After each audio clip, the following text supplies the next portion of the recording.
adalah penghentian perkara di luar pengadilan dengan membayar dapat digunakan untuk menangani tindak pidana yang ruang itu sudah diberikan kepada Jaksa Agung karena Jaksa Agung sekarang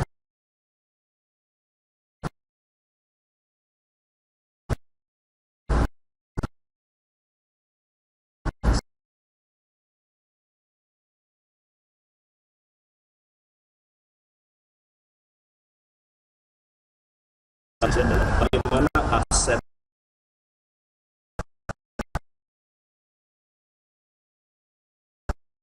recovery kemudian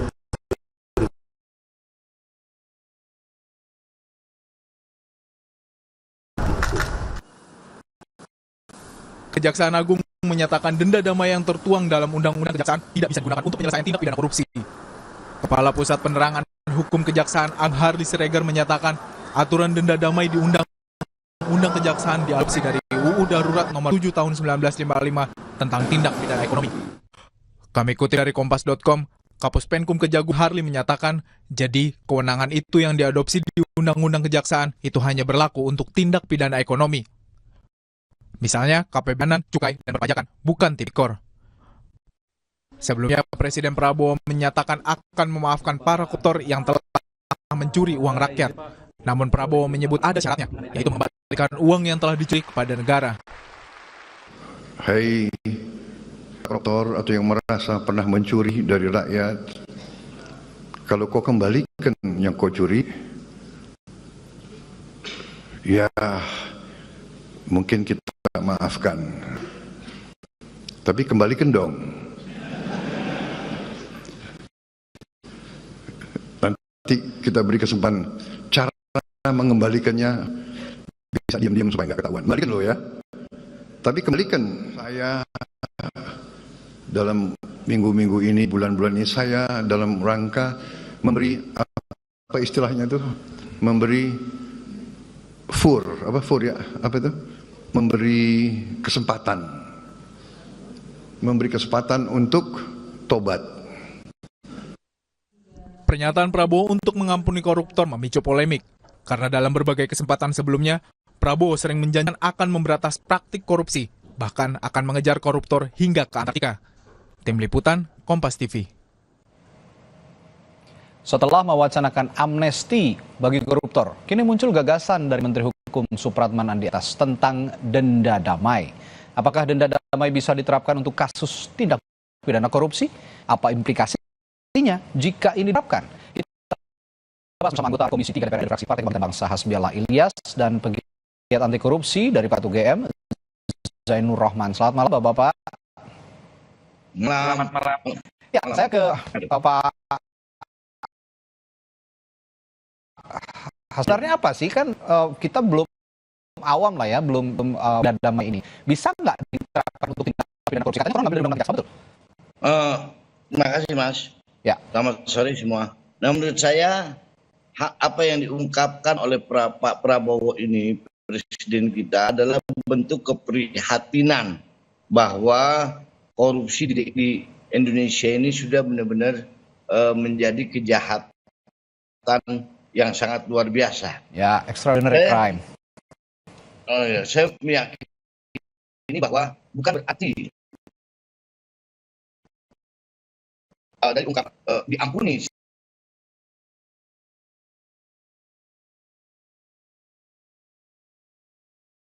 Ini ungkapan dari keprihatinan seorang presiden, yaitu Pak Prabowo. Nah, dalam artian bagaimana korupsi ini karena bentuk keprihatinan, kalau kita lihat undang-undang tahun 2000 meyakini tidak mungkin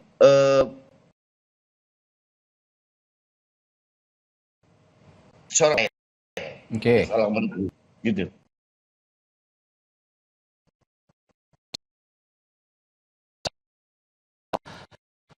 Apa ya, kewenangan undang-undang kejaksaan ini tidak pada ranah kerugian negara, tapi tidak perekonomian.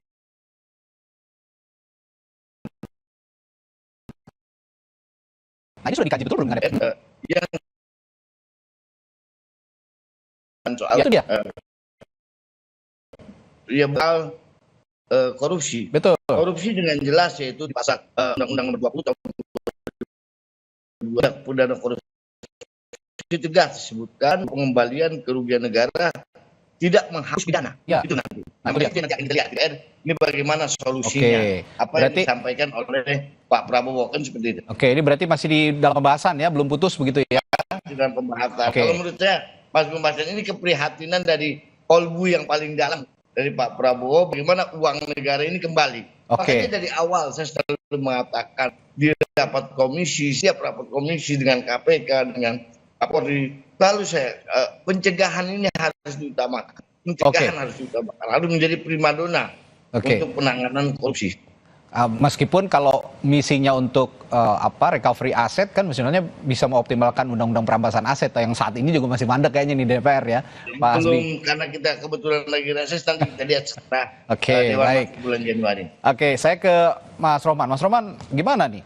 Undang-undang kejaksaan katanya dipakai untuk denda damai ini yang kemarin sebelumnya diminta untuk ada amnesti, abolisi dan grasi untuk para koruptor. Sekarang muncul lagi denda damai yang ngambilnya dari undang-undang kejaksaan.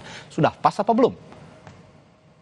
Ya, kalau kita dengarkan dari awal Presiden Prabowo menyampaikan akan memberi ampunan kepada koruptor selama bersedia untuk mengembalikan hasil kejahatannya, kita bertanya-tanya akan menggunakan mekanisme apa, karena itu dilarang oleh pasal 4 Undang-Undang Nomor 199 Junto 20 2001. Kemudian itu diperjelas oleh Menko Yusril dengan mengatakan Presiden punya hak secara prerogatif yang dijamin di dalam Undang-Undang Dasar, yaitu memberikan amnesti dan abolisi. Kemudian ada reaksi keras dari masyarakat, termasuk dari kami.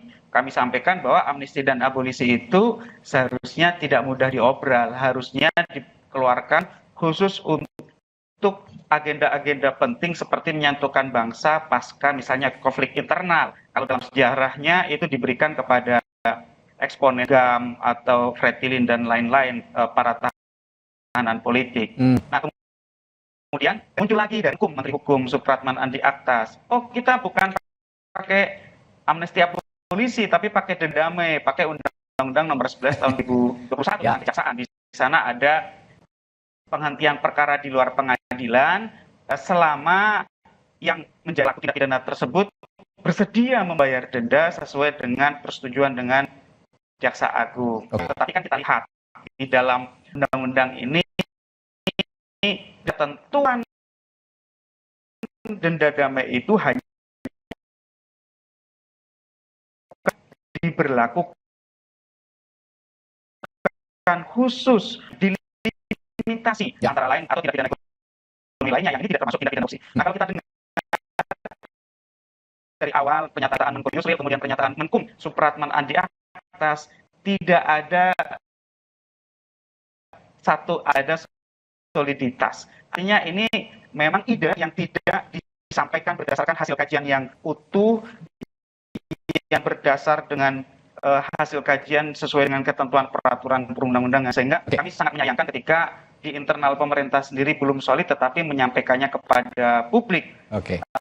Sekali lagi, ini sebenarnya adalah tujuan yang mulia dari Presiden Prabowo untuk aset recovery. Mungkin karena sekarang pemerintah butuh ya Mas Radia, butuh pendanaan yang besar untuk program-program prioritas pemerintah begitu ya. Tetapi caranya menurut kami tidak tepat. Tidak tepat kalau mau memberikan pengampunan karena melanggar pasal 4, tidak tepat memberikan amnesti dan abolisi karena terlalu cemen begitu ya kalau untuk koruptor, atau juga tidak tepat menggunakan denda damai karena Mas Roman begini, atau jangan-jangan ini munculnya wacana denda damai ini sekaligus untuk membenarkan atau pembenaran adanya ide abolisi, amnesti dan grasi untuk koruptor tadi. Apa Anda punya analisa lain atau Anda mengamini pernyataan saya?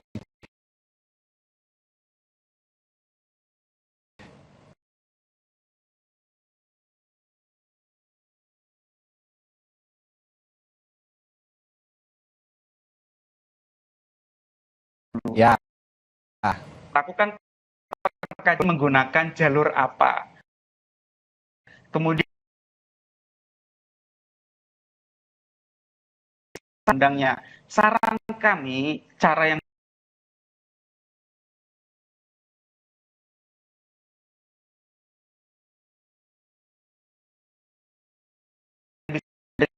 pengayuman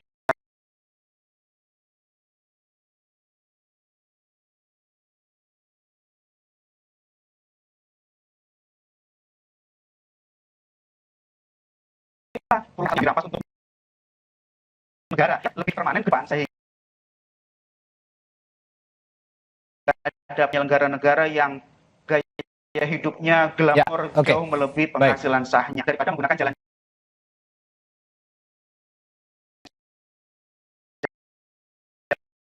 yang bisa didatangi masyarakat. Ya baik, saya ke Pak Hasbi lagi. Pak Hasbi, Anda ini kan wakil rakyat begitu ya, yang duduk di Senayan, representasi publik juga. Nah, sejauh ini desakan publik itu lebih menginginkan bahwa daripada memunculkan isu denda damai, abolisi, amnesti, grasi untuk para koruptor ini, ya lebih baik optimalkan sajalah undang-undang perampasan aset. Kenapa sih susah banget diselesaikan gitu kira-kira? Jawaban Anda bagaimana soal ini? Begini Mas, ini bukan soal susah atau tidak susahnya. Dewan itu yang dibahas undang-undang bukan hanya soal perampasan aset. Kita banyak undang-undang yang mesti kita bahas, bahkan ratusan undang-undang yang kita bahas. Nah, kita ini baru masuk 1 bulan, baru dari bulan Oktober, sekarang baru 2 bulan. Awal saya masuk, pembahasan baru sampai kemarin di DKJ. Saya yakin, aku yakin, insya Allah itu Dewan akan membahas tentang perampasan aset ini. Jadi saya yakin apa yang dimaksud oleh Pak Prabowo itu juga niatan arahnya baik, ke sana. niatan baik supaya bagaimana uang negara ini dikembalikan kepada masyarakat, supaya masyarakat bisa pakai, karena negara kita, ekonomi negara kita memang sangat membutuhkan hari-hari saat ini. Ya, karena harapannya ada di Anda sebagai wakil rakyat juga yang punya akses ke pemerintah. Hei pemerintah, kan bisa diberitahu begitu. Ini publik menginginkan bahwa daripada sibuk mencari mencari solusi untuk mengembalikan recovery aset atau segala macam yang itu menurut publik, ya saya tidak bilang ini kata saya, tapi menurut publik termasuk Pak Mahfud juga sebagai mantan Menko Polhukam bilang begitu beberapa waktu yang lalu, bahwa ini sedikit mencederai misi pemberantasan korupsi lah begitu, atau mungkin agak mencederai juga ini misi pemberantasan korupsi. Jadi ya itu RUU perampasan aset lah yang harusnya diomalkan begitu Pak Hasbi. Pak Prabowo, Pak Prabowo ini dalam rangka mencari solusi bagaimana uang negara yang sudah diambil atau oleh para koruptor itu kembali. Ini kerja lebih cepat. Saya rasa ini bentuk, saya ulangi lagi, bentuk keprihatinan dari seorang presiden. Tidak ada yang ya, tapi sekarang memang mungkin belum bisa diterapkan begitu. Menteri Courtnya sebenarnya DPR sudah juga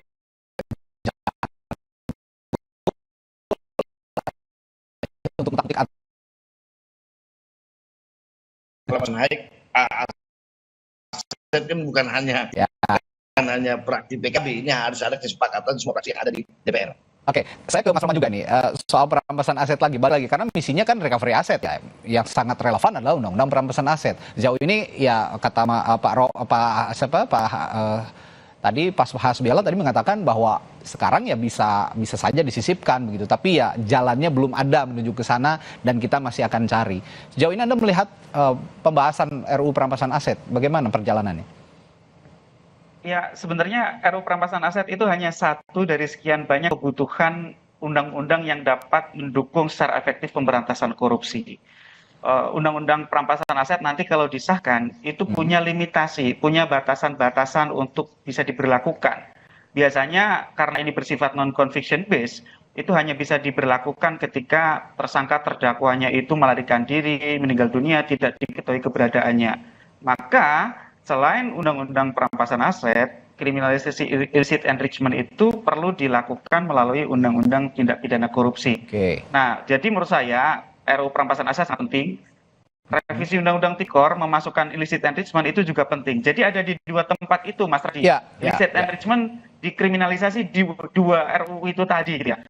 Nah, sejauh ini kita belum melihat adanya pergerakan yang signifikan di DPR. Ini bola kan sudah pernah ditendang dari Pak Jokowi gitu ya. Surpresnya sudah dikirim, tetapi di DPR masih mandek. Harapan kami selama periode DPR 2024-2029, dua undang-undang yang penting ini, syukur-syukur bisa ditambah satu lagi dengan RUU pembatasan transaksi uang kartal, itu bisa disahkan. Saya pikir 1 tahun misalnya bisa mengesahkan satu undang-undang yang dapat mendukung pemberantasan korupsi secara efektif. Ini akan mendongkrak ya indeks persepsi korupsi, akan mendorong bagaimana aparat penegak hukum dapat secara efektif melakukan pemberantasan korupsi, dan ini juga bisa menimbulkan efek gentar Pak Hasbi, karena para penyelenggara negara maupun pihak lainnya itu tidak akan sembarangan begitu ya menumpuk harta ketika harta itu tidak dapat dijelaskan asal usulnya, karena percuma nanti akan disita untuk negara kalau harta itu tidak dapat dijelaskan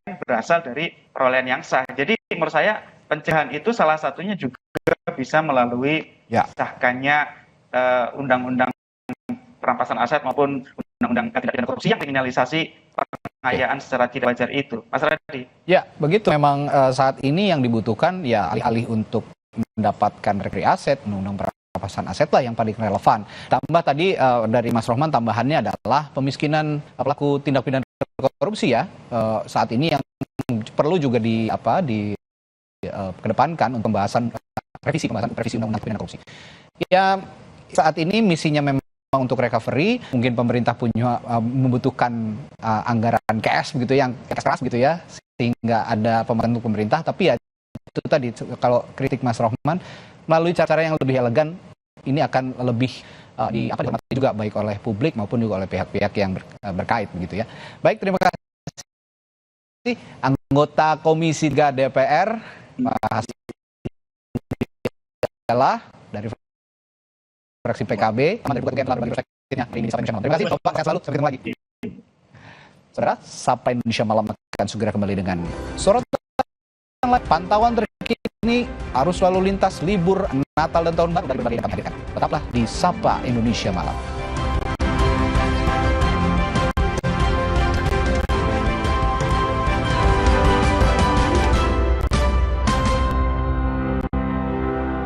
Aku pilih Le Mineral, soalnya cuma ini nih yang masih ada segelnya. Debu jadi nggak akan masuk di sela-sela tutup botolnya. Benar, Le Mineral disegel secara khusus sehingga terjamin kebersihannya. Le Mineral.